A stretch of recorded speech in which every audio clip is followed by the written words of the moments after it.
Tom, thank you very much for joining us today. So, Tom, some people talk about resilience, others earn it one hard lesson at a time. So today's guest, Tom Blackledge, a former professional mixed martial artist who competed on some of the biggest stages in the sport, including the UFC, and trained as part of the legendary Wolfslair team during the rise of British MMA. But Tom's story didn't end with when fighting stopped. In recent years, Tom has channeled everything he learned from the intensity of the fight game, discipline, resilience, pressure, self-belief into coaching, mentoring and writing. He's the author of this powerful book, Fearless by Design, How to Overcome Fear, Remove Anxiety and Create the Life You Desire. The book explores the deep mindset behind performance, sharing the lessons that fighting taught him about identity, growth and what it takes to move forward when life gets tough. Through his work with And We're Here in the Fight Blueprint Academy and his speaking, Tom now helps fighters, athletes and everyday performers develop the mental strength, clarity required to perform under pressure and stay true to who they are. So I'm looking forward to today as we explore the mindset behind the fighter, the psychology of resilience and the lessons behind Tom's book and what the fight game can teach us all about unlocking human potential. So Tom, welcome to the show. Thank you for having me, mate. My pleasure. I'm going to be honest, there's a fun moment with this, and I shared this with you before, that when we were putting this podcast together, there was people who I really had admired about. I'd followed on Instagram, I'd followed through, a lot of things, and it was about how do we bring unlocking human potential from a 360 view, from a business perspective, but also who were people that were sharing things.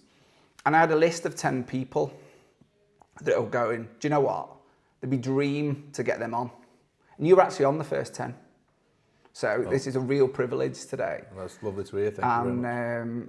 And so the fact that when I was out walking and we were talking how the podcast was going and someone said, oh, who would you want on it? And they were giving me names. And I went, no, I don't think they would suit what I'm trying to create. And your name came up. I went, well, funnily enough, he's on my dream list. And I said, but I can't just send him a message. And the fact that, a friend of mine, Matt, reached out to Scott and then Scott reached out to you and he came back and going, yes. I was like, oh, holy moly, this is like a real good. So generally privileged. So thank you very much for your time today. It's my pleasure, mate, my pleasure. Thanks very much. So one of the things we always kind of start this podcast with is a curiosity seems to run through an awful lot of the stuff that we do. So I'm curious, what is it that you're curious about right now? Do you know what? I think I'm always curious about everything. I always adopt the Socratic phrase of I know nothing. And I always try and keep that in the forefront of my thoughts, in that I know nothing, and so I always try to keep learning. Okay. Consistently and constantly, and always hold that curiosity. I think it's important. The world's a marvelous place, isn't it? Yeah. As long as your perspective allows it so. And I think it's important to keep being curious and to think of how wonderful so many things are that you'll want to try and see more things and learn more things. So I would say I'm always curious about everything. And even like martial arts and development, these are things that I've been involved in, martial arts literally all my life, and development is a massive part of martial arts which people miss. I think that's probably what I still remain curious on all of them things. Even though I've lived that life, I still remain curious on them all. And I think it's a really powerful thing for adults to say, because it's something that I think, and I know you're a parent, I'm a parent, and it's, it's interesting, isn't it, that as kids, we're naturally curious. And I think sometimes it's almost due to whatever background we're from. Sometimes curiosity is a bad thing, isn't it? Well, I think the problem for me, so when I was in school, my wife and I speak about this a lot, right, that I'm an avid reader. I love reading, I love knowledge, and I always have been, and I have a really high expectation of myself to read and study a lot. Okay. In school, I wasn't the best kid. It weren't that I was really badly behaved, but I was curious. Okay. And so, if you tell me like go and learn history, right? And if I go off to learn history, if you said to me go and learn history, and I'm like, for what? You said because there's an exam coming up in 2 years' time, and you're gonna have to learn for it. Well, I'm not interested. But if you tell me learn history because history repeats, there's this thing called the fourth. Do you know what the fourth turning is? I'm familiar, but it'd be good to share. And so the fourth turning is like that life is consistently in cycles of about 10 to 20 years. Okay. And it just repeats. It's just certain things change a little bit, but you're always going to find that in 10 to 20 years, it's going to change. Like currently now we're in the fourth turning. Okay. Which is the New World Order. Yeah. So 100 years ago, we got the New World Order, which was America became the ultimate power, right? Now we're in a time of shifting. Okay. So we're literally in the fourth turning right now. If you'd have told me that in school and said, you know what, if you learn the past, you'll know the future and you'll be able to see patterns in the future. Well, show me all that history then. Because that's a powerful tool. Yeah. But because I asked that question and say, why am I learning that? Then I get shoved aside. Yeah, that's right. Yeah. Because unfortunately, the people teaching it a lot of the time don't know this either. They just do it because that's become their job to become this teacher because they didn't know what else to do. But if you can tell me why and you have that curiosity and you know why, it's like martial arts is the best example of it. Why are we doing this drill? Why are we practicing this move? And what does it serve us? Those questions, why, and that's like I say about the Socratic question, it's like why, if you can keep asking these questions, why, in development, in business, and whatever it is, it's always going to lead to much better, more positive outcomes. That's an awesome response to that. But it is, and I think, and I really encourage people listening to maybe even just stop and rewind and listen to that again, because I think there's a lot in what you've just said there, isn't there? And I think that there are a lot of leaders that have almost, and in my experience, have almost come to the point where they've achieved stuff and they all are not taking the time to stop and continue to learn. Yeah, for sure. I think, well, it's the same with, like, I'm obviously going to use martial arts as the anchor because it appeals to us all, like probably everyone who's watching this. And I'll never stop trying to learn bits of martial arts. I understand that ultimately learning martial arts is about getting really good at the fundamentals and basics. What that taught me in spending so much time doing martial arts is everything is about getting good at the fundamentals and the basics. Yeah. But you have to learn everything else to realise you don't need all that stuff. Okay. Right? To then go back to say, okay, it's like the Pareto principle, the Pareto law of the 80-20. 80% of your results will come from 20% of your work. That works across everything, across life. Like these are truths that spread across our life, and understanding that is an important thing too, I think. I love this. This conversation's going to get deep, isn't it? Yeah. It's cool. It's cool. So, I don't want to go off on tangents either. Like, you know, it's good. When we're talking, but if you get me going on some stuff, I'm going to end up going there. Good, and that's what we want, definitely. So the podcast is kind of in 3 sections. It's kind of trying to get the best out of ourselves. So how do we lock potential in ourselves? And then it's how do we get the best out of others and lock potential in others? And then it's a kind of, for me, then how do we kind of wrap this all up and we offer some advice to the listeners? So there's actually something tangible that they can then take away and, you know, take action immediately. I think it's really important to do that. So one of the things from kind of reading your book and following your history, it was really important for me to write this question. I was thinking about this opening question because I get the impression that kind of you've gone on a real journey of self. I got the impression from listening to you and listening to stuff that you've gone on a journey of self-development, and you've actually said that has even come from being a curious child, which was really nice. And kind of working through, and I think you do it really well in the book, talk around your journey. It'd be really cool if you could just start with kind of how is that development over from that to where you are today, that journey of working on those details of how you become the optimal version of yourself. What do you mean? In what way? Well, you know, obviously in the book and your history, you talk around kind of your journey through your martial arts career, and actually part of that journey you got to the peak, and actually there was almost an awareness that I always felt that wasn't the point, or you weren't happy even at that point. Yeah. So, and then listening to how you talk now in this kind of very stoic, very growth mindset kind of way, how have you gone on this journey from being that curious child to where you are? What? Well, that's a big question. If I go off topic, please bring me back in. But I'm a martial artist. I always have been, and what happened was, so if I go back, so when I got to the UFC, I'd just gone through so many years of being hurt and injured, which I've found out recently is because I've got something wrong with me called EDS, a connective tissue disorder.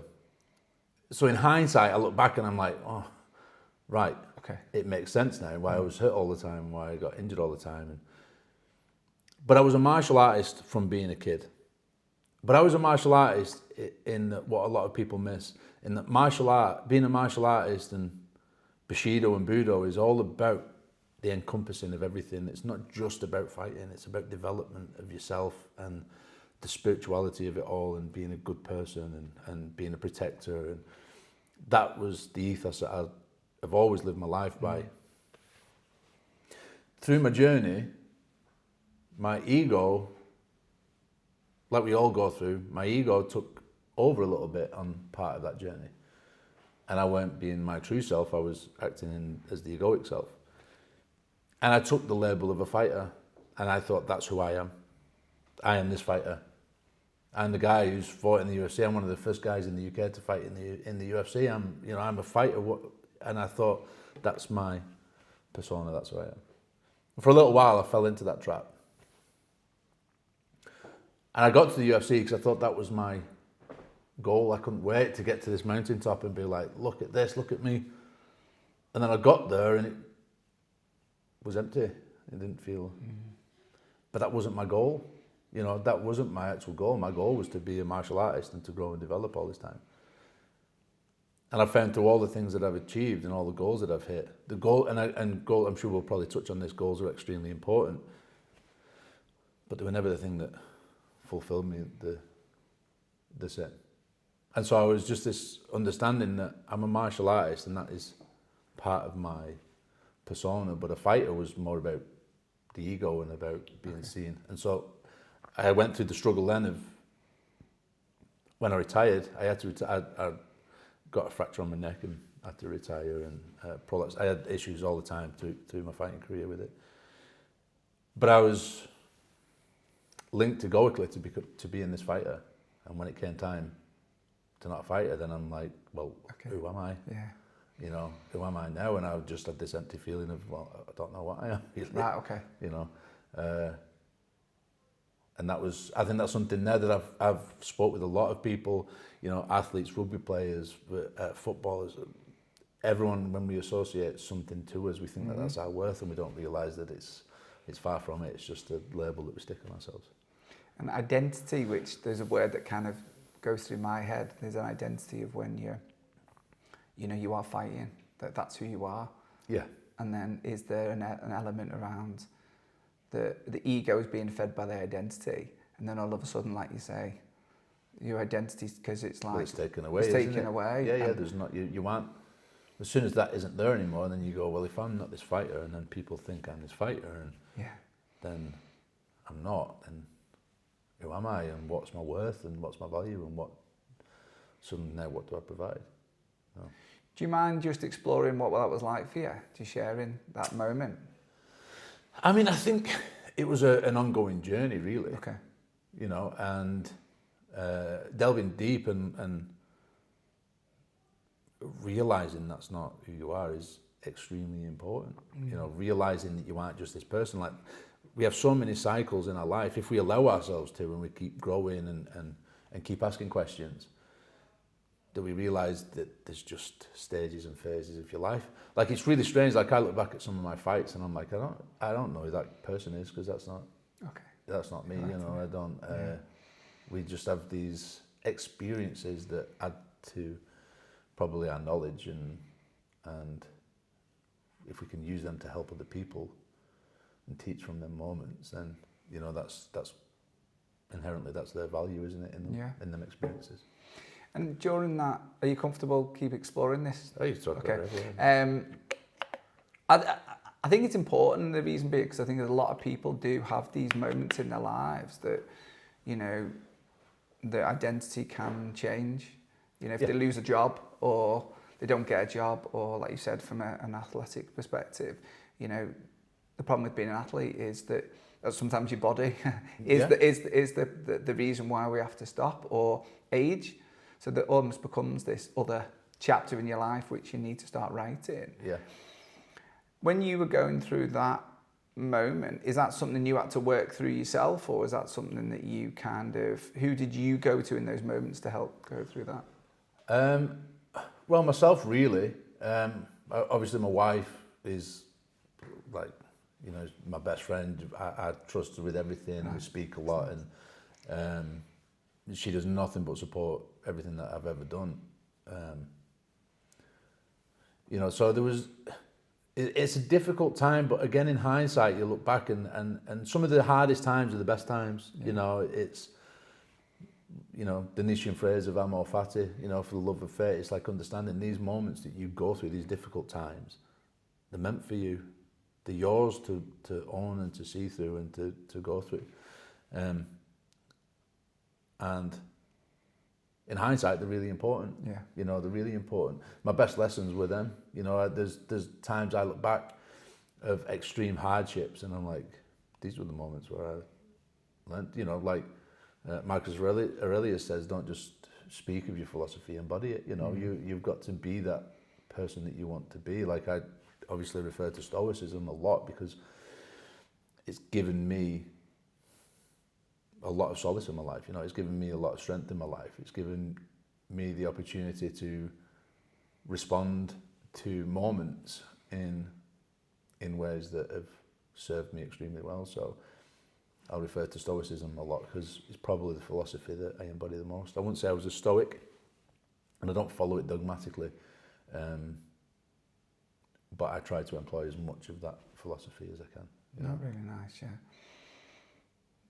And I think it's interesting when reflecting back on hindsight, because we never know where people are, do we? And there's going to be people listening to this, hopefully, and one of the things they're listening to is they might be in times of hardship, and actually it's important, isn't it, that we recognise that they can be just parts of our journey, parts of our path. Yeah. And that actually brighter days will come. Yeah. And that can be someone unemployed or searching for a job or struggling and stuck and can't move on.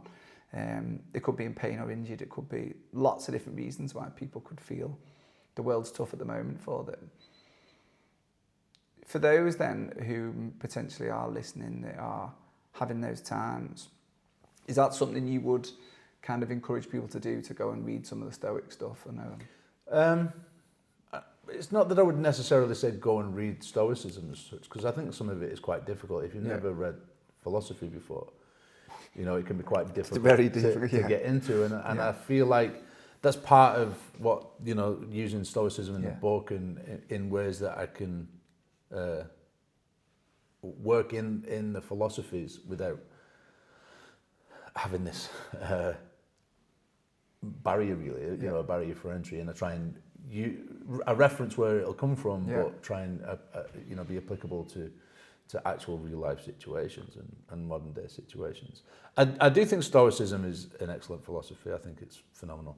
I think it's really been misconstrued massively in the last few years, and it's what a lot of people reference as broicism now. Okay. And it's this thing of like, I'm not bothered, and being nonchalant and being right, which is really far from the truth. Yeah. Being Stoic isn't about, and this is probably due to the etymology of words in the English language, in that, Stoic is to be void of emotion, right? But it's ultimately about not being controlled by your emotion. Yeah. Stoicism with a big S.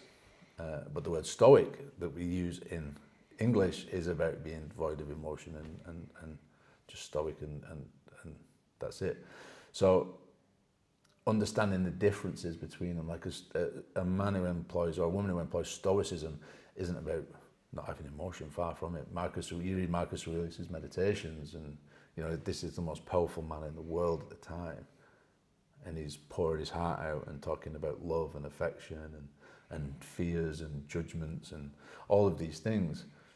It shows that it's not about that. This is just someone who's never spent the time studying what these Stoics are actually talking about. Yeah, I think for me, when I read a lot of it, and I obviously read the book, in modern day translation, a lot of it comes across in the work for me in emotional intelligence. Yeah. It's recognising what emotion that you're feeling, almost starting to accept it and going, okay, how do I take control of this emotion in a certain way? And that's, and I think when I read a lot of that stuff, that's certainly, and my interpretation of it is the pin-in of going, okay, so I can recognise, I'm self-aware enough to recognise what I'm going through. I'm smart enough to recognise the probably effect this is having on other people. And then I'm going, right, I need to change my own behaviour because this isn't helpful to me and probably others around me. And that's my my modern flip on it, really. And well, I find like the Stoics had really good exercises in, like you're saying there, about understanding how my behaviour is affecting other people, and or your reaction to something, like you said about what would you recommend to people if they're going through a hard time, or and the Stoics had like an exercise, the view from above, and it would be like, what if you just took yourself out and you were looking on? And I think sometimes Stoicism can come across quite mean or heartless. Yeah. They might talk about losing a child, and they talk about that quite a lot of the Stoics, because it was something that happened. Marcus Aurelius lost 7 kids. 7 of his kids died. Like, they would speak about it because it was something that happened frequently. But for any parent, what's harder than that? I don't believe there's anything harder than that. Yeah. And they would say, like, the view from above, use the view from above and see, sympathise with people, empathise with people, but don't be complicit within their pain. Okay. Don't go in and don't overdo it as such, and understanding that the view from above is just, how would you be if it was somebody else? Yeah. You would be upset for them for a minute, but then you would let it pass. And it's like understanding that it's because of our reaction, our viewpoint affects our response to it much more than we actually allow ourselves to think. I'm not saying that I'm capable of doing that, but I try to do that. I try to understand it as deep as I can. One of the sayings that seems to come across in a lot of this podcast is we're all working progresses. Yeah, always. I think and everybody is, but that's the whole point of a growth mindset, isn't it? Yeah, correct. People are so afraid to make mistakes. Yeah. Like, and I make loads of mistakes. I always make mistakes. I always mess up. I do things wrong. But I try to make them better all the time. Yeah. And by doing that, I started to grow much more and much quicker. And I'm all right with, like, this. One of the biggest fears that people have is people's opinions. Yeah. And I speak about this to people, and then, you're afraid of making a mistake because you're scared of what someone might think of you. But as soon as you become fine with not bothering what people think, like, I genuinely don't care what people think of me. All I try and do is to be as a good a man as I can, as I can protect people and look after people and help people. But I'm going to make mistakes on that journey too, and people are going to be upset because people will just decide sometimes that they don't like you. Yeah. And I'm all right with you not liking me, don't worry. Like, because people are fleeting. Like, and again, to refer back to some Stoicism, Marcus Aurelius says, to paraphrase him, he says, I know how they think about themselves, so why would I be concerned about everything? Yeah, lovely way to view it, and people will just dislike you anyway, so if you try and live your best life as a good person, I think you'll probably find a bit more happiness there. Anyway. And there's a level, I love all that, and it's something I completely resonate with, because it's the point of, and I can only talk about self in this, and I don't know, I couldn't even tell you a moment, but there's a point where someone said to me, you seem to have your shit together. And I went, far from it. I says, the difference is I'm comfortable with who I am now. Yeah. I'm comfortable with my flaws. I do make mistakes, but I'm also brave enough to hold my hand up and own them. And I think, and all right, okay. And I think it's a big part. So it's a bit like that. And then there's also the kind of, you know, it would be, if we actually think about everyone's going to like you, just that line alone, you'd go, well, that's impossible, isn't it? Well, the way that I say it to people is, do you like everybody? Yeah. There's not one person. Like, I try and be as loving and as open and as friendly as I can possibly be. Yeah. But there's some people with very differing views that I would say, I'm probably not going to spend that much time with you. It's not that I don't like you. Yeah. It's just that you probably aren't resonating on a similar, you know, frequency as I am, and we're very different people. So obviously people are going to think the same as me too. They're going to either dislike me or actually have zero feeling at all towards me, or really like me, and there's not really much I can do about that if I just live to myself. And it's quite nice that you say that, because I think that is something which a lot of people, you know, and I know you talk, the book is called Fearless by Design, you know, fear is something you talk about, and as a fighter, you know, it's something that a lot of fighters talk about or don't talk about, and I think most people walking around with life, it's part of our kind of, it's part of our physiology, isn't it? The thing that 100%. walks around all the time. 100%. But some things, like you've said, we're afraid of, what happens if they don't like me? And you know, my analogy is, well, they might not. Yeah. you know, your leg's not going to fall off because you know, someone doesn't agree with you. You know, a lot of people I know, when I'm helping them prep for maybe a big meeting or things, they're like, oh, I'm going into a room, and I go, and you know, I'm thinking about, well, what happens if such thinks this and things. I went, right, let's just pause. If we walk into a room, do we expect everyone to look the same? No. Okay. So why would we assume they're all going to think the same? And there's like a penny drop going, all right, fair point. You know, everyone's going to have their own view of the world, and you've got no control over that whatsoever. You can only control how you present it in the way that you feel is best in that moment. And like you've said with, you know, I'm trying to do good in the world. I'm going to enter this conversation with compassion, and hopefully I'm helpful. And if it doesn't land that way, then... Yeah. And I think, like, speaking, whenever I'm public speaking now, you know, I'm dead fortunate that this path has taken me then, that I get to go and do a lot of keynotes and speak to a lot of businesses and business owners and people just into personal development. And I remember about a decade ago, I hadn't done that many. I was just doing parts of stuff similar to like what's in Fearless, really. And I was talking on Stoic philosophy and certain mindset stuff.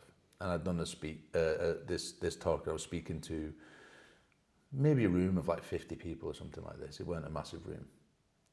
And there was 2 people in the room, and I couldn't get them on. And I was like, in the back of my mind, I'm like, oh, how do I get these? These 2 are just like, they're like sat, they're looking at the phone a bit, and I'm like talking, and I'm good really, and I'm well practiced, and a lot of speakers who come and see me speak, and they were better than me, and they say, you know, you've got a really good skill at getting people to just sit and just listen and wait to what you're saying, and people are keen. And so I noticed that people's body language leans to me as I speak, and you know, I practice these skills, and these 2 people, I couldn't get them to do it. I couldn't, and I'm thinking, oh, but there's 48 people who were in there who were going, oh yeah. But these 2, I'm focusing. But then at the end of the 90-minute talk, these 2 were the first 2 people to come up to you and go, that was amazing. Wow. That thing that you said here was this. And it was the best lesson for me in that you can't control the room, and you don't know what they're thinking. No. You don't know what's going on. And you're thinking, you're creating this narrative in your mind that these 2 are thinking you're a dickhead, right? And you can't teach them anything at all, and not interested. And I'm desperately trying to get these on the hook, you know, to listen. But they are. But my interpretation of their body language was off because I was on the stage in front of loads of people. You know, and it's important to understand that you go, and that was a lesson then for me where I was like, I can't control any of this. No. I can only control my response to it. You know, the Stephen Covey thing of between stimulus and response. Yeah. Well, there was my stimulus, and my internal reaction was, oh my God, I've got to try and get them on. And it's like, you can't control that. You don't know what's happening here. Like, and it's funny to say that, because when you were saying that, the Stephen Covey kind of analogies were running through my head, and I was trying to keep focused. I was thinking, well, I mean, if you look at Stephen Covey's stuff, a lot of his stuff is taken from Stoicism. Right. Yeah. That he would take, you know, the between stimulus and response lies a space, and in that space there's a power to respond. Like that is a Stoic tenet, like that he's obviously taken and utilised in business for, you know, the 7 habits. And, and you know, and the same with he reference is what's his name? The Viktor Frankl. Oh yeah. You know, there's a lot of you know, interconnections with him and Stoicism. Right. Okay. Yeah. Oh, nice. Yeah. Talk about fear. Yep. It's something. So, is this something you would say you still work with, or? What, do I get afraid? Yeah. So, referring to Stoicism has a thing called propatheia, which is like initial reaction. So if I jump at you, you're going to have that instant thing, right? If you did, if you're in a car and a car nearly hits you and you've got that initial, or it bips on, that's the initial reaction of a fear. Like you're going to, but it's, we all get, you can't ever get away from that. No. That's a natural reaction that will always happen. The next step though is, how do you view that? Yeah. What do you do with that information that you've just been given? Yeah. Do you now run off with it? Oh my God, I can't believe that this is happening and I've done... Or do you understand that you can create space between the stimulus and response? I like that, yeah. So I'm much more capable of... Your mind's running away with you now. Okay. Right? You know, because you think, I've got a fight coming up. I've got a fight coming up, and then you start playing it out in your mind of all these negative things that might happen, right? Well, when you become well versed in fear and understanding it, that you understand that you're going to get that initial reaction, whatever triggers that response off, but it's, are you in control now of that bit between? And so that's probably where I'd say I was at. I don't get ruled by fear, but I still get the initial response sometimes to certain things and stressed, and then I'm able to control that. Which is a human thing, isn't it? And I think that's the bit, you know, that's that kind of, depends how far you want to go back into the world of... Well, it's the thing of, have you read Nicomachean Ethics from Aristotle? So Aristotle has what's called the golden mean. And the golden mean is like... There's going to be lots of reading from this. I like this. I love these conversations. What's in the middle of you know, the extremes. Yeah. So wherever we are, we think the others are in the extremes.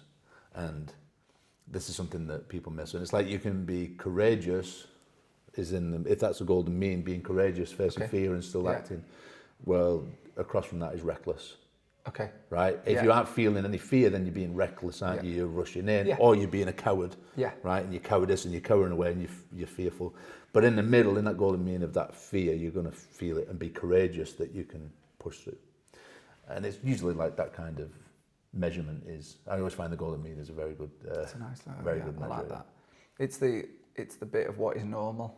Yeah. That was the question I was, when people say, well, what is normal? Well, actually, if you look at statistic, normal's massive. The range in normal's really big. The abnormal's actually the bit at the end, isn't it? Yeah. You know, so that kind of aligns to a lot of the kind. And then what you'll find is those, whatever part you're on, they'll look like, you know, you can look on a golden mean and be like the opposite guys, the extreme. Yeah. They always think the guys who are reckless will go, you're soft. Okay. You're not your courage. You know, you're the other guy with courage, but like, you know, to the others, and to the guy who's at the far end, who's a coward, who's fearful, you're crazy. You're reckless because you're facing up to this fear. You know, and it's understanding that a lot of people, it's perspective. Yeah. You know, and I think what's quite nice about that, and one of the things I'm kind of taking a lot from this, again, is creating that perspective, isn't it? And I love that kind of almost recognizing, having that space of pause to then kind of almost process, you know, what is my perspective of this in this moment in time? Do I need to run away? Or actually, have I just been scared because my kids run behind me and done something, do you know, winding me up? There's, I think that's a really nice little bit to take. What I love about the transition that you've kind of done and what you're doing is, you know, and I don't use this word lightly, you know, you are generally kind of inspiring lots of people, aren't you? And I think that is, how have you found kind of, obviously from your own journey, you know, being on that curious child that's gone through this journey, through identity shifts and changes along the way. It sounds like you've been a very supportive wife along the way, and I'm sure she's heard a lot of this already. But it's nice to have that safe environment. How have you then started to create safe environments for others to learn and develop? Because I think that for me is, what we're saying in this conversation, I'm never going to compare myself to you, but I think we have a very similar growth mindset. I think we have got that eagerness to learn and develop and self-develop and personal develop. And, but I'm the kind of weird dad that sits on the side of the pool reading evolutionary psychology books because... That's what I do. Everyone else is reading the latest, Jack Reacher novel, and I'm reading The Ape That Understood the Universe kind of thing. So from that, how do you then create an environment where, through the speaking and the coaching that you're doing, so other people can, start to embody some of the things that have obviously really helped you along your career? What do you mean in like the academy and that? Well, just generally, I think we can see it from the academy because, one of the things I see a lot, there's a lot of kids coming through the academy, which is great. They've got somebody like yourself who is kind of helping, becoming a good role model and a good impression on, young boys and girls coming into the world, of which the world is slightly crazy and chaotic with, through the social media and everything else that's going on. But then also through the work you're doing as a speaker, I think is, so you can take whichever way feels to take it first. For me, being a coach is really important. I've taught for a long time, so I've done martial arts all my life, and I was teaching from being 17 years old, so I was teaching martial arts from. But I weren't a coach then. I had this thing that I have wrote about years back about an instructor, a teacher, and a coach, and they're very different roles. Yeah. But you, as a martial arts teacher, coach, or instructor, you end up having to embody. As a coach, you embody all of them. Yeah. You have to instruct. An instructor is easy, isn't it? It's just do 10 press-ups. Yeah. I'm instructing you to do 10 press-ups. So. I'm teaching you some techniques, teaching you some of the moves that you're going to use. But coaching you, I'm coaching you differently. Our bond is going to be very different if I'm your coach than if I'm your teacher. Yeah. And if I'm your instructor, and it's levels of depth of how much am I involved in your development, really. How much am I coaching you in your life? Now, I might be someone's coach for a year and then they start doing this, but that bond is still there, that relationship is still there. Or I might be coaching you for 20 years and I'm still your coach and I'm always your coach, But the coaching is about coaching out of them as well and letting them see their potential. Yeah. The biggest tip I ever say is it's about perspective, really.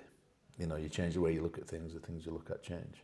That Max Planck phrase that Wayne Dyer took, is a life-altering quote if you allow it to be. Yeah. If you understand, you're seeing the glass half full or the glass is half empty. That's a big teaching point all the time, and what you're seeing, what you're lacking, and No, I like that. I like the frame of. It's interesting how you frame that. As the teacher, the instructor, the coach, and how even when you said the word coach, you smiled, and it was because it was more of it's the mindset shifting. Like you've said, instructors just go and do 10 of them. Yeah. But a coach might be question. Well, how many could you do? Well, you see, for me, I find that so you'll see some MMA or fight coaches or whatever. They end up doing a corner for someone because they're well known. And I think, why? Yeah, you're only doing that to be seen. You've no bond with someone. That's where the fun is. You look at my guys, and I've taken them from they've never fought to becoming, literal MMA champions. Yeah, that's the journey. That's the whole point. And it's not even about them being a champion because no one cares. Yeah, and that's the other thing that you need to remember is that everyone needs to remember. For all the things that I've ever done, my son doesn't even care about any of my fights. I achieved one of my massive goals was that I got to fight in Japan, and it was on Japanese the Dish Network in Japan. It was massive, and then only just last year someone had found it recording of the broadcast on Japanese TV, and it was like all the Japanese commentators and everything. So they sent it to me, and I got it, and I sent it to my son on WhatsApp, and he was like, "What's that?"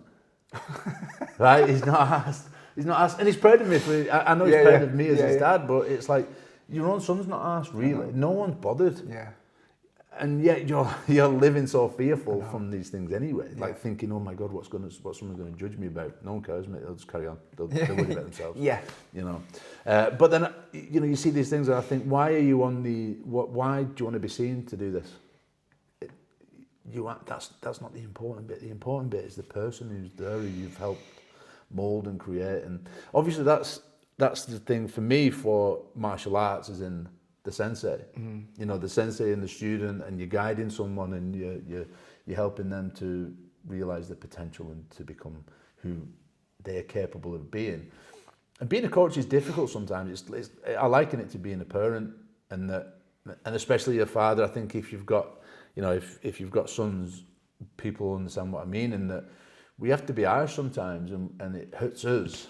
But for us to love our kids, we have to hurt ourselves sometimes in being strict and disciplined, because we know that discipline leads them to success later on in life.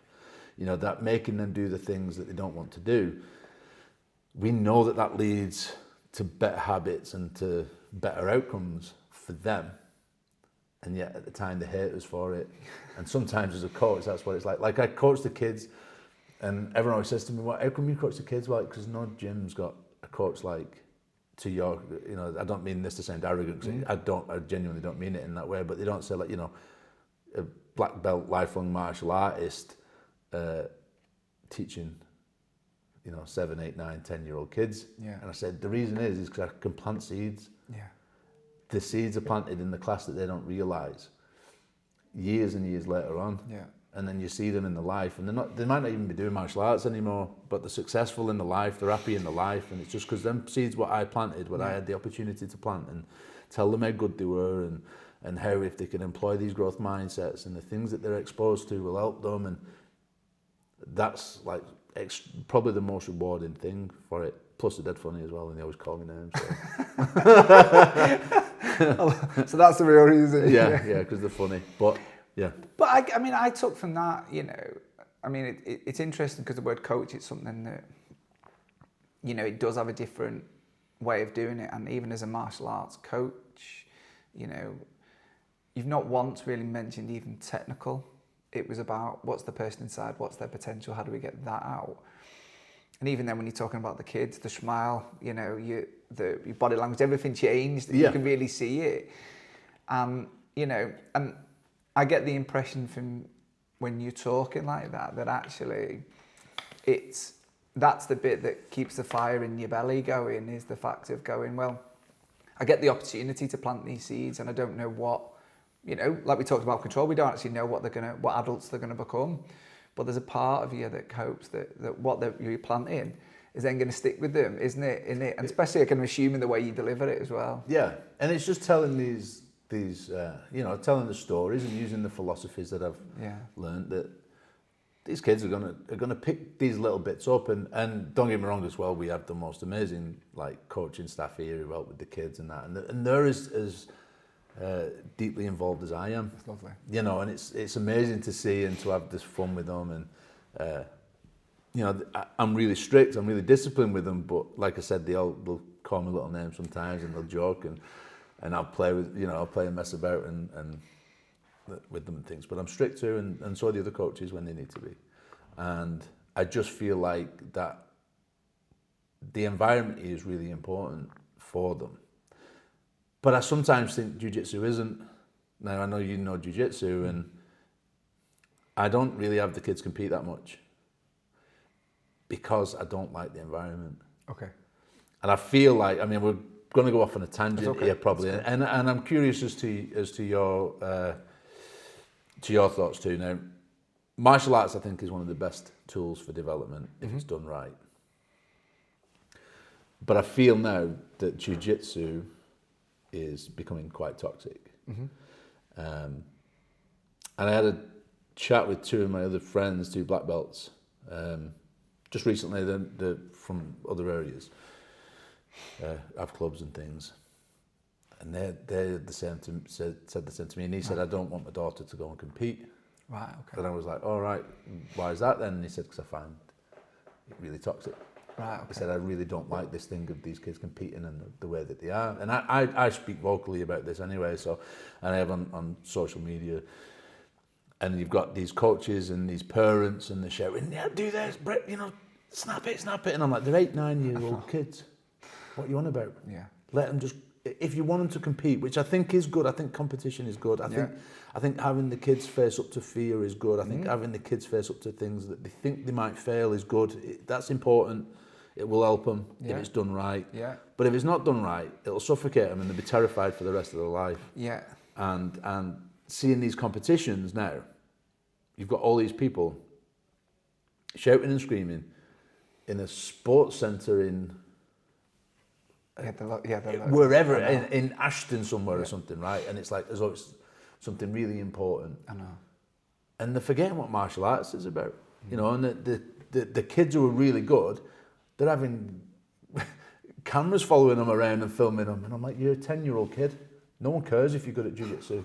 You think like this Instagram thing's important. You think that having smoke blown up your ass is important. And in a few years' time, you'll not even want to do it because you'll realise that other people will catch up.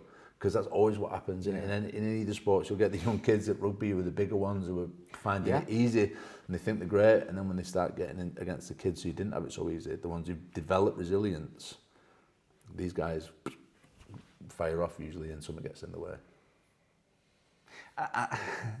Where do I go with that? I think it's interesting when we look at child development generally, about how we, again, create environments that they feel safe to develop. Because I think what I know from spending a lot of time with psychotherapists on the pod and having good conversations with them, that's a lot of the stuff that we take from our childhood, we take into adulthood. Oh, for sure. And my curiosity would be, I wonder how many of the parents that are the ones shouting on the sideline, part of their dream or their failed dream, they're then playing out through their kid, or it's all they all live vicariously through the kids, don't they? That's part of it. Yeah, and that's but also the element of going. We had a psychotherapist on. She was talking around the behaviours that, you know, and it was really open conversation because you turned around and was like saying, "Well, you understand as parents, we're always doing damage to our kids." And I'm going, "Hey, well, that moment where you're busy and you're not paying attention and they're tapping on your leg and you just ignore them or you just go, give it a minute." Well, that could be in their world seen as a sign of rejection. And you're thinking, oh my God, as a parent, all of a sudden you're going, well, what damage am I doing to my children? And then she was very open where she turned around and went, oh, don't get me wrong, I get it wrong all the time. And I talk about this for a living, thinking, all right. But again, that's the bit, isn't it? I think what you're saying. And also, it's that other thing of perspective again. Yeah. Where you go, well, you know, I think probably for me, like I knew my parents loved me. Yeah. They weren't ever shy in loving me, but there was a lot of things where you go like they weren't involved in anything. No. And probably why everything I achieve, I'm never like, I'm glad I achieved that. It's like next thing. Yeah, same. Right? Yeah. But then, is that always a bad thing as such? Because maybe I wouldn't have done the things that I've done then, maybe without that stimulus, or, you know, that part of my life. If I'd have had every need met, then maybe I wouldn't be the person that I am now. And you touched on hardship, didn't you, earlier? And actually how that is kind of been, well, I've made my assumption, the part of the fuel that kind of drove you forward and what you are today and how you are delivering the information. Well, my good friend, one of my closest friends, he came to the conclusion, we did the, you'll know this, the disc. Yeah, the disc profiling. Yeah. And it was like years and years back this, and we did it, and he was like, you go through everything really difficultly. Like, you go through all the hardships so that you can learn how to do it easy and teach other people how to do it. And he's like, that's like an obvious train of thing through your life. And I was like, oh yeah. Like, as we went through all the things, and I was like, that's an interesting take on on it. And he's probably right, but that's part and parcel of who I am, I think, in that, you face these difficulties and then you learn from them, and that's like anything in life, isn't it? The hardships will help make you.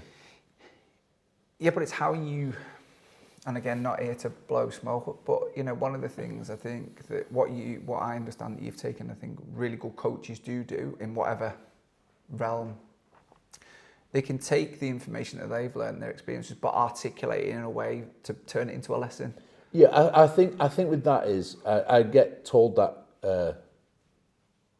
quite a lot, which I always welcome it. I'm like anybody else, it's nice to receive compliments, isn't it? But in the fact that taking a concept and delivering it easily just means that I understand it well. I've just spent a long time doing something, and I feel like, especially in this day and age now, there's a lot of surface level knowledge, but there's no depth. Yeah, people don't sit and read.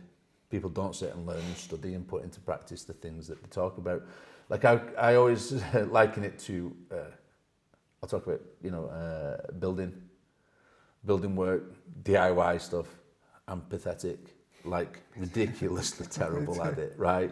And I'm like, I couldn't tell you. Like we built this place, but I just had a vision of the things that I wanted. And then I spoke to some of my closest friends and said, right, can you do this with this? Would this work? And they go, well, you need to do this, and you need to put this beam in, or this would have to happen. All right, well, if you plan it, but can we have it like that?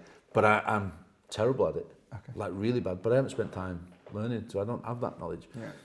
But it really impresses me seeing the guys who are the builders, the guys what they can create, the work that they do. To me, I'm like super easily impressed by it. Probably, to a lot of the guys, they'd probably be like, "What do you mean? But to me, it's amazing because I haven't spent any time in developing any knowledge on it.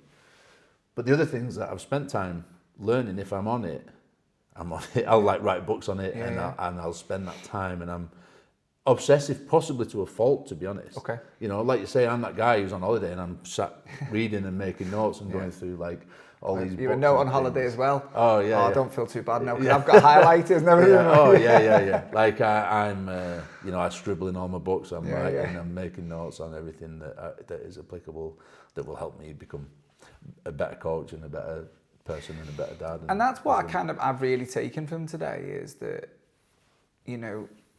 a lot of this isn't, I think it is for you, but it's also almost so that you can support others better. Yeah, I don't know if I've concluded that right. I think some of it is for you, and obviously it's a passion that you've got for learning and developing. But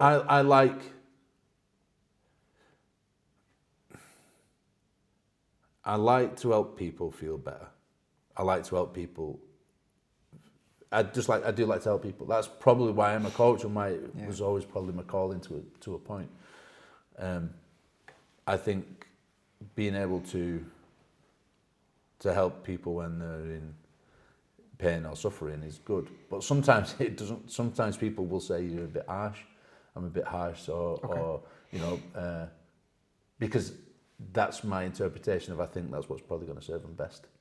Sometimes they need an arm around them, and they need a cuddle, and they need a looking after, and sometimes they need telling off and being told, to do a certain plan or to do something some way. And I'm sure that most people will, even if they don't receive it positively at the start, will go, actually, I did need that. Usually, yeah.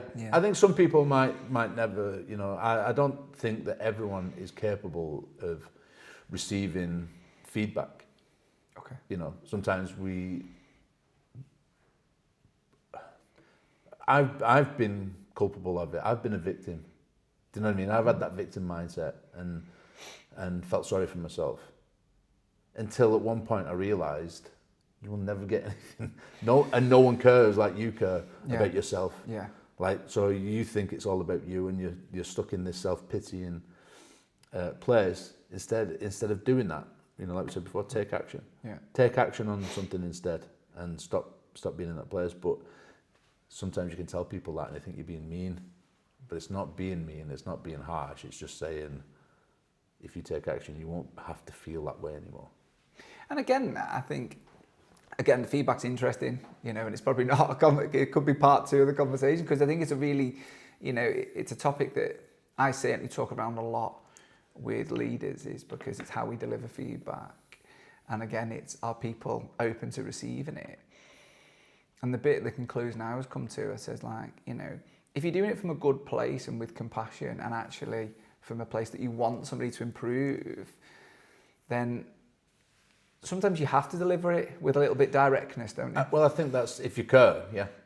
And there's that thing of, do you, also with coaching, when you become a good coach and you build the connections, like I was talking about with having guys, you'll know how they'll receive it. Yeah. You'll know what they need to know, what they need to hear. And hopefully you'll understand the way to tell them, you know. But that comes from you putting the time in to understand them as well, doesn't it? Of course, yeah. It's the connection, isn't it? You know, and that's what I'm saying about the coach, the instructor, the teacher. Yeah, I love you know, that. the differing depths of what you're giving. Yeah. But it's also in what you receive too. Yeah. You know, I'm not everyone's coach. You know, I mean, I know on Instagram my handle's like Coach Tom Blackledge, but you know, I'm not everyone's coach. Yeah. There's a cost in being a coach. Yeah. There's a cost in you calling me coach. You've got to invest, you know, for that too. Yeah. To a point. You know, people will say I a coach or call me coach, you know, in just call me that, which is, that's not what I mean, you know, that's good. It's nice. It's a nice term, isn't it, for someone to call you coach? It's nice. But as in, that's my coach. Like, there's a cost for you as well. You have to invest fully. For me to give you fully, you've got to invest fully in me being your coach too. And a lot of the time, people miss that. Like, I don't coach that many fighters now, the same, because fighting's really difficult, isn't it? Yeah. Being a fighter, there's not many fighters who'll be pushing it on to their kids and that. You know, I don't push my son to go and fight. I don't want him to be a fighter. I want him to be a martial artist, and he does train. But I would rather him not be a fighter. If he chooses that life, then I'm obviously going to go and back him 100%. But you know, for what it weren't fighting that made me who I am. It was martial arts that made me who I am as such, and the philosophy of delving into the philosophies of the martial arts.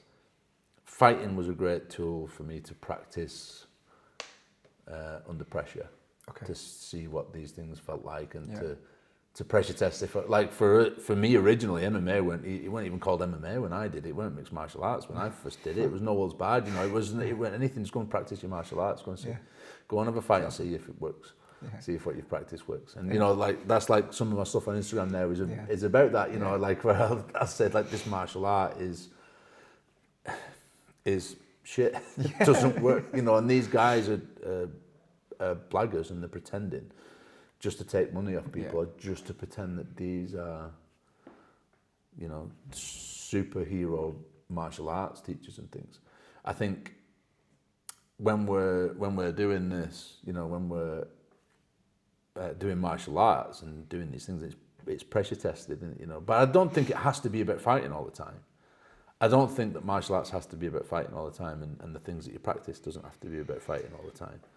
I do think, but that's what it was when I was doing it. When I was doing it, that was bad. You know, it was about go and try your style out, go and see what works. You know, see what works and what doesn't. No, it didn't work. I lost that fight. It was like, you know, it was a very different kind of thing. But, and it's interesting in martial arts because there's real life feedback in there. Because you try something and then you go, okay, that didn't go quite to plan. That didn't quite work. Yeah. So it's like you see a lot of the stuff and you go, that won't work because it doesn't work. Because if it did, there'd be proof of it and everyone would do it, because now it's all been pressure tested to as much as possible, hasn't it? You know. So, you know. But anyway, as a fighter, no, I wouldn't try and get my lad into being a fighter. I don't recommend anyone. When someone comes to me and said they want to fight, I make sure that they want to do it, you know, because it's a very demanding thing to do if you want to do it right, and you need to be safe because it's a dangerous thing to do. Yeah, 100%, and that's why I think it's important to have someone like you around people, because I think and sometimes that direct conversation needs to occur, doesn't it? Just so people really understand what it is like. You know, and I've been very fortunate, or unfortunate, whatever you want to describe it as, to see a lot of, you know, I've been watching the sport a long time and sitting in the Olympia in Liverpool, in the back seat, freezing, and, you know, and watching amateurs and turn up in a pair of Puma shorts, looking very unprepared, and I just watch, and I think a lot of my stuff is watching body language. Yeah. And I watch when they close the cage door and I go, oh my God, the soul's just left that kid's body. Yeah. Straight away, because no one's prepared him for what it's going to feel like. Well, just for that moment of the door's shut. And I don't think you can ever prepare for it. No, true. Yeah. Okay. To a point. Yeah. It's a very lonely place in Yeah. that cage. It looks, if I'm honest, yeah. Yeah, it's a very lonely place, and you know, it takes a certain. I think there's probably something a bit wrong with us who go in there a little bit, to be honest. Or before, I think there was before. I think now it's changed. Unfortunately, I think a lot of people do it for clout now. Yeah. Because it's on social media, Yeah. and they want to look, and they think that there's something in being famous, or Okay. they think there's something special in being a fighter, and it's like, that's not the speciality. That's not the special part of it. It's who you become on that journey. It's not about being seen. I have a pal of mine who got into bare knuckle boxing, and I was like, he was talking to me about some stuff, and he was having a bit of an hard time, and I said, you know, would you do it? Now, you want to get into it recently, would you do it if there weren't such a thing as social media? And he was like, no. Okay. And I'm like, well, why are you doing it? Yeah. You just want to do it because you want to be seen, or Okay. I'm like, the pull isn't the same. Like, there was no social media when I was fighting. No. I just wanted to go and have a fight and see and test myself and to feel them feelings. And like, it's a horrible feeling. That feeling before a fight, then 10 weeks before a fight, for any fighter who's watching this, they'll know what I mean. Them moments when you have that instinctual response, it's like a punch to the stomach. It's the worst feeling ever. There's probably no fear like fighting, which then makes a lot of other things quite easy after the fact, you know, or at least you can cope with a lot of things after the fact. But I think your reasons have got to be about testing yourself more so than just because I want to be seen on social media as a fighter. Yeah, definitely. I think that's... And it's probably going back into that thing of, you know, being a fighter and the ego thing of being linked to being a fighter, you know. I like that. Yeah. I'm conscious of time. Yeah, So if right. it's all right, can we move to a bit of advice? Because you are one of those individuals I could spend 3 hours just exploring more and more. So, and I don't want to take... So 3 practical things that people could try today. So for the listeners that have listened to this, and our listeners are going to be naturally people, because they see you will be from some kind of combat sport background, no doubt. But I think especially a lot of the work you're doing now with your public speaking and leaders and companies and stuff, and a lot of our followers are kind of CEOs and leaders and coaches and stuff, or, you know, kind of inspiring business owners and entrepreneurs. What 3 principles do you think that you could take from this conversation or your journey that people could try today? What do you mean, in what way? Like, as in things I'd recommend you should do in your life? Or I mean, the themes are how to get the best out of ourselves or how to help get the best out of others. And I think what you've done really articulately is kind of talk about your own journey and how you've got the best out of yourself and where you are today and the kind of the journey you're on, but then also the coach part of you. There's the Tom part of you that closes the door and is at home on the sofa with his son and his wife. And then there's the coach part of you when you're in here and you've got, I don't know how many kids running around the mat, or you've got all the fighters preparing for a fight. I see that as almost 2 identities. So you can kind of take it whichever way you want. What advice feels right to give? I just mean as in, like, what would you mean as in practical? What do I recommend for success? Like, you know, do you say like make sure you're reading, or I think all that's important. Yeah, you know, go and train in like, I recommend training to everybody. I think living the life of a martial artist, no matter your age, is important. You know, go and do some martial arts and development because of what it offers you. Because I think every man should be capable of fighting to a degree. I think it's important. I think just because of what it gives you, it humbles you and it creates a new perspective. Like I said before, a lot of the things I talk about, a lot of things is about your perspective and what you see, and it makes. Well, this is the other point. Obviously, I don't want to digress again. I'll go on all the time. But like I was talking with my friend, and we were talking about the toxic side of jiu-jitsu. There's a branch of jiu-jitsu that's not a martial art. It's not martial arts. It's all matching spats and a bit like disrespect. Yeah. And a lot of these guys, the guys with no money, no success, no development plans, are all out for themselves. And I feel bad for those guys, because that's not the path. And I remember I would probably be on that path a little bit at one time when I was a fighter, and I'd forgot my way for a little while, as we all do. But I managed to get myself back on track and to live a successful life. But I would say that jiu-jitsu is really good for creating a really good community, for providing that third space. Like the Fighter Blueprint Academy is a great third space for people. Yeah. For those who don't know what a third space is, it's like you've got your home, you've got your work, and you have another space. Yeah. You know, 15 years ago, that was a pub probably for most people. Yeah. There's not many pubs, which I'm glad at, because I'm not a fan of booze anyway. You know, I don't like the effect it has on people. So I do think that pubs provided something for some people, a place to go, a safe haven with friends and with other like-minded individuals that they could speak to. Well, now jiu-jitsu applies, you know, a lot of jiu-jitsu academies, you know, have that thing where it's like, I want to go and see my pals. Yeah. It's not just about martial arts, it's not really about fighting. You know, it's about the place of having someone there who's like bothered about you. Yeah. You know, how many people are going, I go to work and I come home and who's going to think about me? Yeah. Who's bothered about seeing me? Yeah. Whose life can I impact? Who can I help? You know, when you're in an academy like this, you are a really important part of it. Irrespective if you're a fighter, if you're not, you know, we've got guys who are Cage Warriors champions and you know, future UFC champions. They're not more important than the guy who's working 55 hours a week and gets to jiu-jitsu 3 times a week. Yeah. Everyone's as important as each other because they all play a big part in being in here.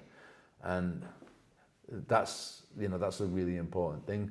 But I think jiu-jitsu provides also, as aside from being a third space for you, is it humbles you, it stops you being a dickhead. Because even if you get really good, we understand that, like, I could be the best guy in the world on that mat, but I've tasted defeat. Yeah.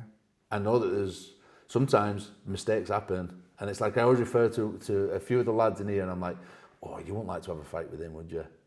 Because even though I know I'd beat him in a fight, the outcome would be me winning, but I might not have my nose on my face, or my ear might have gone, or my eye might be gone, and I'm like, you know, it's this mutual destruction, and I know that that's going to be a possibility that if I walk in the street, I'm very capable with pretty much anyone, but I also know that there's that other chance too that I'm not, and it helps just level you down a little bit, I think, for a lot of people who might have that issue.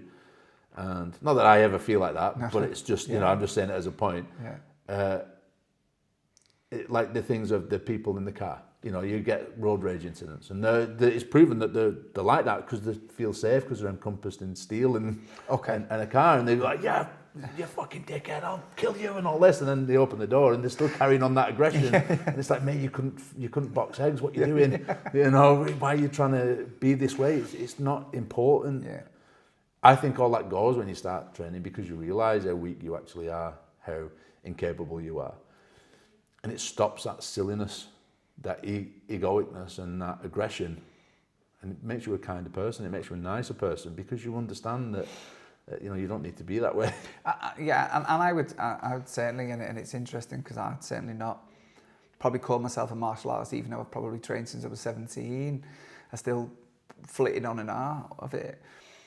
But for me, one of the things when you step on a jiu-jitsu mat, I have to be present.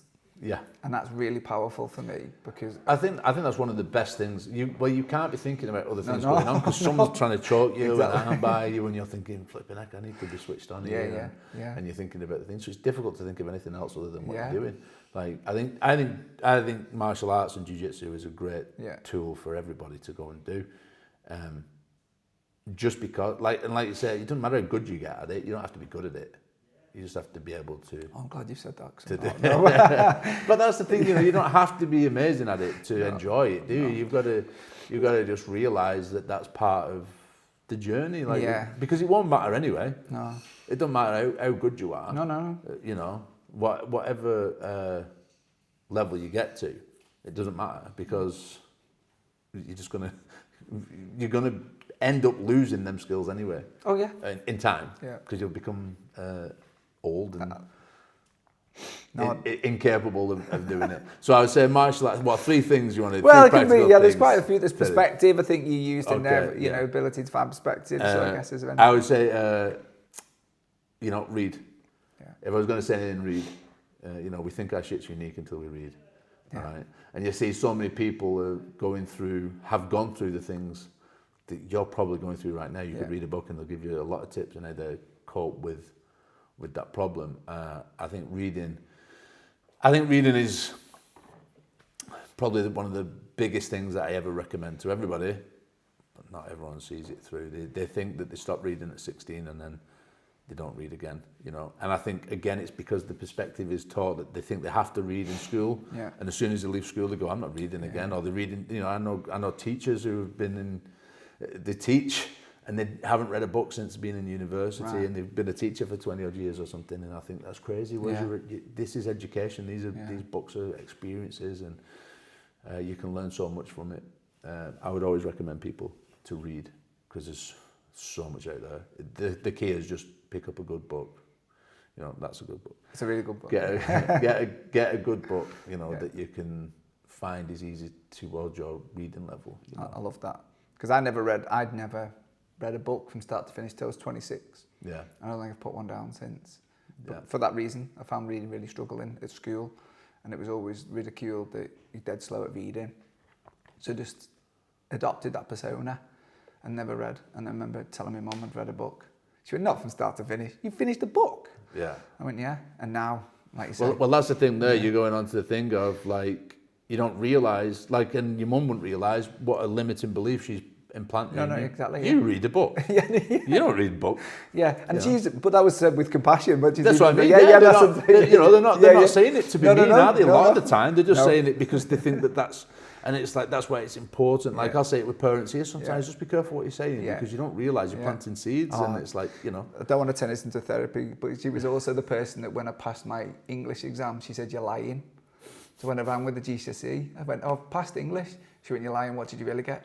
And I went, no, I've actually got a C. And she turned around and went, all right, that's really quite impressive. And I was laughing, going, I don't know how really to respond to that, and even now at nearly 45 years old, I still remind her of that moment. She went, I was kidding. I went, you weren't at all. You were. I was actually genuinely surprised that you had, so I'll take the compliment now.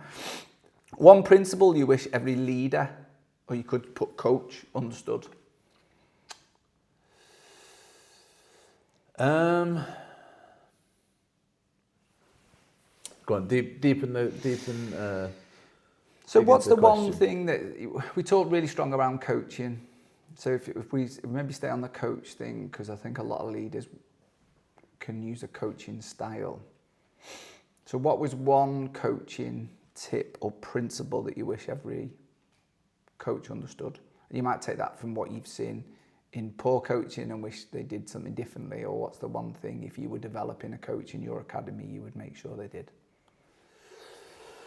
Good question. I think there's lots. I think, examples, obviously massive, setting the example and leading by example. Yeah. I liken it to the kids. You don't do what you say, they'll do what you do. Okay. And setting examples is important in our behaviours and in what we do in our life, in our achievements, in all of those things. I think that's important. There's probably going to be loads of things that will pop up in my head straight after. I'm like, I should have said this, or I should have said that, Cool. But, I think also thinking about, with coaching isn't about me, is it? It's about them. And it's what's the best? You've got to try and suss out and understand behaviours. And that's why coaching is difficult in that it takes time to understand somebody. To understand again, I go back to perspective. What's their perspective? Yeah. Can you see their life through their perspective and understand how you can shift and change that and see those things? These are all difficult things that you need to do. You need to be empathetic and understand how to try and see things from their point of view. I think we're all very stuck on our paradigms and we have our outlook and that is it, and someone is wrong, aren't they? You know, Can in life, whatever it is, like you're wrong because you support this politician or you do this, no, it's wrong. And instead of saying, well, why do you support these guys? Yeah. I think that's probably, I would say that's probably the best. Try and understand someone else's perspective. So like I liken this to, what's the guy's name? Tommy Robinson. Okay. Tommy Robinson, again, using the golden mean. Yeah. Right? I try and not judge anybody for whatever view that they have. And even though I'm not saying my opinion on any of what he speaks about, but he's obviously up at that extreme. Yeah. And people go, well, he's just racist and it's just the extreme. And then it's like, well, he might be an extreme, which he is, but why is he extreme? What's his experiences been that has formulated his paradigm, right? What's created his outlook? What's made him have a much massively different opinion than what I have here? Whereas if I'm saying that I'm sat in the golden mean and that I'm in the middle, what's his? And it's obvious the experiences that he's had have been very different than my experiences. So it's going to shape his paradigm very different. Yeah. So instead of me opposing his thought process, I have to try and understand, why have you got that thought process? If I can understand that first, well, now I can start changing your programming a little bit. And I can understand why you're seeing these things, because, you know, I think it was, I can't say I know loads about him, but I think didn't his cousin get raped and things or something like this. So he went through a lot of bad things in the cultures that were around him. So he's formed that opinion from that experience. I haven't gone through that, so I don't. I don't have that negative connotation and that negative thing. I've probably got biased opinions on other things that I went through that other people haven't, and won't ever think. Why do you have that opinion? What was the experience that you had that is making you form this paradigm, see this outlook, see this way? Why do you see it like this? And it's that curiosity. Ask why. Yeah. You don't know anything, right? And I always think that if as a coach, it's always ask why. But he probably doesn't know why. Yeah. And so you have to try and find out them answers. Yeah.